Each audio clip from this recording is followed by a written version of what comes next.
aux États-Unis. Une information à prendre avec des pincettes, mais qu'on va analyser ici, car elle est assez colossale. C'est que l'Iran se serait doté de capacités nucléaires militaires et qu'elle menace de faire une démonstration si les attaques continuent.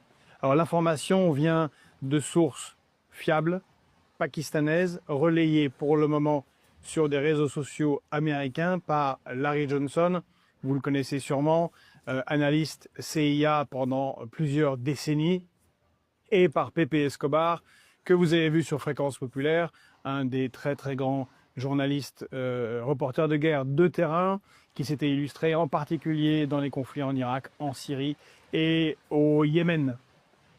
Et l'information, eux-mêmes, ils la prennent avec des pincettes, l'analyse.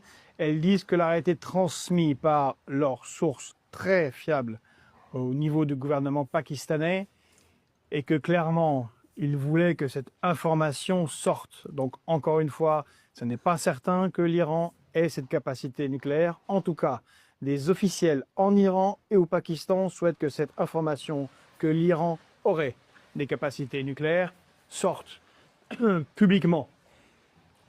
La thèse, c'est que le Conseil de sécurité national de sécurité de l'Iran se serait réuni juste après les frappes américaines sur Bandar Abbas, sur l'île de Keshm et sur après la mort de 4 marins iraniens, et qu'il s'en serait suivi un appel téléphonique entre Massoud Pezeshkian, le président iranien, et M. Sharif, le Premier ministre pakistanais. Ce qui est intéressant, c'est que cette conversation téléphonique s'est faite sur des canaux ouverts, open, donc écoutables. Encore une fois, sûrement à dessein, puisque leurs communications sont en général cryptées. Et Pezeshkian a transmis 3 décisions de ce Conseil national de sécurité. Le premier, c'est que l'Iran met un terme aux négociations nucléaires avec les États-Unis. 1.